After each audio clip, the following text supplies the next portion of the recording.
kura-kura ini gitu. Jadilah tusuk ya, dibeli. Nah, kardus ini yang isinya uang ini harus kita pegangin, dijaga sama kita. Kenapa? Nanti ada namanya sesosok ya, sesosok ini yang nakal nih, tiba-tiba dia ngambil uang dari kardus kita, Hasil gitu ya. Hasil, karena dia nggak bisa nyari uang dari yang ini, jadi di kardus kita saking dia kepengennya ya kan. Nah, karena dia juga datangin kita itu, jadi yang datang nih rombongan gitu kan, pada misalnya raja-rajanya lah gitu katanya kan, sama selir-selirnya datang. Ketika itu teman ini dia ini punya rencana karena untuk bayar utang, karena uang ini untuk dimanfaatin ya seperti bukannya kesugihan tapi dimanfaatin untuk sehari-hari buat diusaha.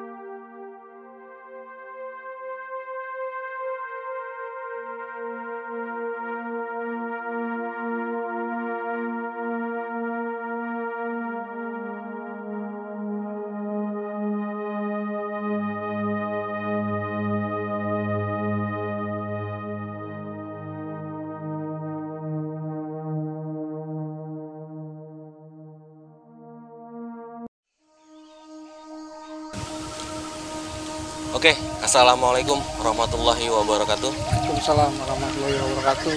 Sobat Peninggaran, kali ini gua ketemu lagi sama Bang Rahman nih. Kita akan menceritakan pengalaman beliau selama ini tentang misteri, terutama pesugihan-pesugihan, Bang ya. Iya. Seperti pengalaman kemarin, walaupun di siang hari, di sore hari, kita kan membicarakan sesuatu yang gaib ya Bang Rahman. Iya betul. Kemarin itu kita dapat teguran ya kan, di lokasi, terus di Bang Rahman juga dapat teguran sampai rumah gitu loh. Sampai rumah tuh kebawa gitu lah bahasanya. Ngikut Bang Rahman gitu, walaupun siang. Jadi memang makhluk seperti itu memang nggak siang, nggak sore, nggak malam ada sebenarnya ya. Benar ada. Intinya kita kemarin tuh nggak izin di lokasi itu. Nah sekarang kita mau izin. Ya kemana aja sih sebenarnya kita harus izin sih sebenarnya. Ya kulon nuwun bahasa Jawanya, assalamualaikum bahasa menurut keyakinan kita ya gitu. Oke Bang Rahman. Oke. Kita izin dulu ya di sini. Kita doa dulu ya, bismillahirrahmanirrahim.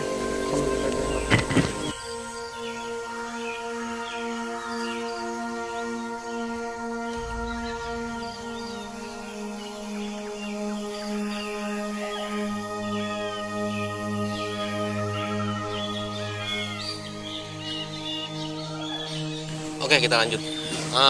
Untuk kali ini kita akan membicarakan pesugihan apa nih? Kita pesugihan kura-kura ya, kura-kura. Pesugihan kura-kura. Jadi mungkin orang ini belum banyak yang mengerti pesugihan kura-kura kan. Gua aja baru denger nih. Iya. banyak tentang pesugihan yang memang gua nggak tahu gitu. Iya. Yang gua tahu kan pesugihan itu kan Yang dari simbol-simbol babi ya, seperti itu ya. monyet gitu kan, kayak gitu-gitu. Terus gimana Bang? Nih kalau kura-kura sebenarnya sama juga kayak burung gagak ya. Kalau burung gagak kan ibaratnya dia tuh harus ada kelebihannya, tadi darahnya, tadi kakinya. Kan kalau kura-kura ini kita yang baru dapat dari kali, jadi nggak dipiara Bang. Oh gitu, liar lah ya. Liar lah, kita dapat ini. Dan kalau juga dia pengen beli sama yang orang dapat itu nggak boleh ditawar harganya. Lagi pula juga harusnya yang gede ya, yang bangsanya 8 kilo sampai 10 kilo, yang gede-gede gitu ya. Ya kalau yang kecil-kecil ya nggak bisa dia. Dia jadi gini, ada kisah ini. Jadi itu di daerah Jawa Barat ya. Kita kalau nyate istilahnya kura-kura ini kan harus pakai sempak doang, tanda dalam. Jadi ibaratnya nggak pakai, ya pokoknya dia tuh kayak dagang di pasar aja. Ibaratnya kalau di manusia ini biasa kayak dagang aja, biasa teriak-teriak sate gitu. Nanti itu kayak ada ibaratnya dia pakai sempak, depannya harus ada kardus buat nyimpen uangnya kalau yang beli ya. Nah kita harus bawa duit 100.000 itu sampel. Nanti kan banyak sosok-sosok itu datang kan, kalau mau ini tinggal kasih tahu nih kayak gini nih, jangan sampai ibaratnya yang lain ini harus sama, kalau uang 100 ribuan ya gitu, nanti dia pergi balik lagi beli. Nah, ketika itu adalah seorang bapak dia minta kesugihan, tapi itu sebenarnya bukan kesugihan ya, itu dagang aja, jualan. Beda dengan kesugihan yang kita ceritain yang kemarin. Kali ini kita dagang. Jadi dia tuh seperti khodamnya ini, dayang-dayangnya Bu Ratu tuh semua datang semua. Kalau kura-kura, kenapa? Dia di depannya itu ada sinar, nanti kayak ibarat kata itu datang itu dari laut, itu sinarnya itu kelihatan sekali. Orang tuh semua ngelihat, ya kan? Ibarat kata yang ini ya, ngelihat semua, berat di depan kita itu sinarnya. Ketika itu ada yang turun, kayak dayang-dayang itu turun. Nah, karena kita nyati kura-kura ini kan dia tuh sampai wanginya satenya itu bisa 1 kilo atau 100 meter lah ya. Iya, cium jauh. Nah, kita juga harus ritual dulu ya kan, kita doa dulu supaya ini bagaimana cara motongnya, nusuknya. Juga kita ibaratnya namanya buat jin itu kan nggak boleh kita baca bismillah. Iya, iyalah. Iya kan? Iya benar. Namanya buat jin itu nggak bisa baca bismillah. Akhirnya saya bilang sama dia, bapak ini, Pak, seandainya nyate kura-kura ini, ya nggak boleh anaknya keluar dari rumah. Dia jadi di kamar aja. Pokoknya selama kita nyate ini, itu syaratnya nggak boleh keluar. Gitu. Keluarganya atau anak? Keluarganya semuanya. Pokoknya jangan sampai ke kamar mandi lah. Ya kan, harus dia ini, apalagi enaknya dia tidur.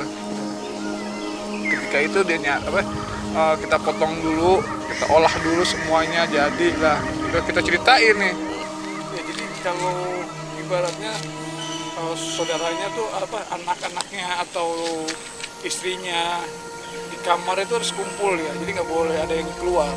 Ibaratnya keluar ini dia mau buang air kecil ya kan, atau mau buang air besar itu nggak boleh. Kalau dia ini ya bisa kena damnya ya, kena damnya ini mati dia, karena perjanjiannya seperti itu sama khodamnya kan. Jadi kalau kita menyatainya itu juga pakai celana dalam. Gitu. Artinya celana dalam, ya kan? Cuma pakai celana dalam aja? Ya, yang lebih bagus lagi tuh nggak pakai celana polos gitu? Ya polos semua belum. Nah di sampingnya tuh ada dus. Gitu. Ya harusnya tuh syaratnya itu nggak pakai baju ya, cuma celana dalam. Tapi yang lebih bagusnya lagi nih, dia ibaratnya telanjang bulat. Gitu. Nah dia harus menyiapkan kardus, ya kan? Kardus harus disiapin sama uang yang biar supaya ini para jin ini tahu kalau ada tempatnya ya. Tempatnya 100 ribu. Jadi ini gini, dia tuh harus kencangin dikit. Dia tuh harus ibaratnya nggak pakai celana ya. Misalnya kalau cuma telanjang aja, ya cuma pakai celana dalam. Lebih bagusnya lagi tuh nggak pakai bugil. Jadi nggak pakai apa-apa, lebih bagus. Dia harus siapin namanya kardus, ya kan? Yang namanya satenya itu yang dibakar itu misalnya 100 sate itu harusnya sedikit-sedikit 7. Oh gitu. 7 tusuk dulu. Nanti ada yang datang beli 7. Karena kenapa kalau semuanya dibeli sama ini satu makhluk? Makhluk ini, nanti yang lain-lainnya ini kepengen semua kita diserang. Oh gitu. Jadi ibaratnya, nah kita harus menyiapkan uang 100 ribu, ya, yang asli kita tunjukin nama khodamnya ini. Karena apa? Kalau dia ini yang datang-datang ini ya kayak seperti dayang-dayang gitu ya, karena kadang-kadang kalau kita lagi bagusnya itu pakai kereta kencana kan, kereta kencana. Dia tuh ya mungkin orang belum mengerti kalau namanya kura-kura bisa menghasilkan suatu uang ya dari goib ya. Karena juga ada doanya juga, harus ada puasanya juga yang kita ritualin juga. Dia datang, dia akan bertanya sama kita gitu, khodam-khodam ini, kenapa wanginya ini sampai ke istana saya kan gitu. Dia bilang ya sampai jauh ke istananya. Karena apa? Dia ini belum tahu nikmatnya sate kura-kura ini gitu. Kiralah jadilah tusuk kan, dibeli. Nah kardus ini yang isinya uang ini harus kita pegangin, Iya, dijaga lah ya. dijaga sama kita. Kenapa? Nanti ada namanya sesosok ya. Sesosok ini yang nakal nih, tiba-tiba dia ngambil uang dari kardus kita. Oh, usil gitu ya. Mesti karena dia nggak bisa nyari uang dari yang ini, jadi di kardus kita saking dia kepengennya ya kan. Nah, karena dia juga datangin kita itu, jadi yang datang nih rombongan gitu kan. Pada misalnya raja-rajanya lah ibaratnya ya, sama selir-selirnya datang. Ketika itu teman ini dia ini punya rencana karena untuk bayar hutang, karena uang ini untuk dimanfaatin ya seperti bukannya kesugihan tapi dimanfaatin untuk sehari-hari, buat dia usaha juga, buat kehidupan dia lah ibaratnya itu nggak ada efek sampingnya. Tapi kalau syaratnya itu nggak boleh namanya anak istrinya ini keluar dari kamar ketika kita ritual. Gitu. Alasan apapun mereka nggak boleh keluar kamar. Nggak boleh keluar kamar karena kenapa? Itu nanti diban juga sama khodamnya ini, sama goibnya ini. Diban apa dihajar juga ya kan? Taruhannya nyawa lah ya. Itu ya. Karena kenapa ya? Kita kalau semua kita urusan dengan makhluk goib ya pasti seperti itu. Kalau kita urusannya Tipu muslihat ya, tipu muslihatnya. Nah, anak ini dia tuh banyak uang tuh dapat tuh. Anaknya ada yang ini bang, apa istilahnya? Ada yang keluar dari kamar, kencing malam-malam. Ini pengalaman ente nih ya? Iya, pengalaman ya? nih.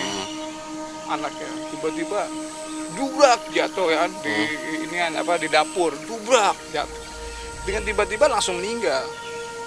Memang dia bisa dapat 1M ya, 1M setengah ya. Kalau ada yang meninggal keluarganya itu pasti dia dapat tambahan lagi lah ibaratnya, tambahan lagi yang lebih banyak gitu. Nah, ketika itu dia dapat lebih segitu, ya bawa uang 1 kardus, tapi orang-orang itu udah pada ramai keluarga dari tetangga-tetangganya itu karena banyak yang pada ngelihat anaknya jatuh langsung meninggal ya. Tapi pokoknya tiba-tiba anaknya itu udah pada biru, nggak ada setengah jam atau ini mungkin darahnya kita juga nggak tahu ya, makan juga. Nah, kita datang ke situ ya tanpa dia sadarin anaknya dia meninggal ya kan, dia terus ngatain terus sampai penuh. Tiba-tiba saya nih yang ikut sama dia yang ritualin satenya itu kok banyak, biasanya 200 juta, heran lah gitu ya, 150 juta lah ibaratnya. Kita jadi heran, banyak banget ya kan, sampai sampai berantakan begitu ya. Saya bilang wah ini rezekinya, pikiran saya rezekinya ini udah berarti emang khodam ini doyan-doyan ya kan. Kita ambilin lah. Kita waktu itu kan ada bertiga ya kan, yang satu ritual, yang kedua kita ngawasin ya kan, temannya nih kita masukin terusnya, dipakai celana gitu kan, pakai celana. Soalnya sosok-sosok itu banyak gitu. Kalau nggak kebagian ibaratnya ya seperti itu nanti marah, jadi anak kita atau yang keluar dari kamar itu pasti kena. Makanya suatu ini dibilang bukan kesugihan, tapi ritual-ritual yang mengundang para gaib dengan sate ini, supaya sate ini bagaimana bisa laku ya. Ya seperti kayak gini, manusia aja jual sate ya, manusia jual makanan kan, bagaimana caranya biar makanan ini tertarik sama orang kan, ya seperti itu juga. Nah, ketika itu dia nggak tahu ya kan, kita bawa uangnya banyak sebanyak itu, tiba-tiba anak yang meninggal. Nah, terjadilah saya tutup ya kan, dibilang katanya udah nggak mau, jangan lagi lah sate pura-pura, saya bilang gitu. Kenapa? Soalnya kadang-kadang susah ya, kita kasih tahu caranya ininya, tapi kadang-kadang melanggar. Kalau bukan 1-2 orang yang sudah melanggar seperti itu udah banyak ya. Kita ini udah banyak pura-pura. Motongnya harus kita ritual dulu, motongnya. Ada cara-caranya, kita doanya dulu.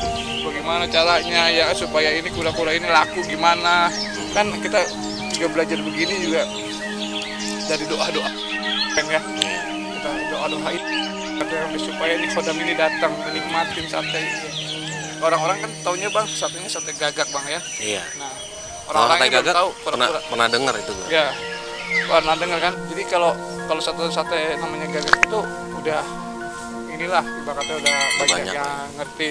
Tapi kan kalau kura ini cuman berapa orang yang udah ngerti lah, dia yang udah pernah menghasilkan uangnya untuk dia membayar hutang.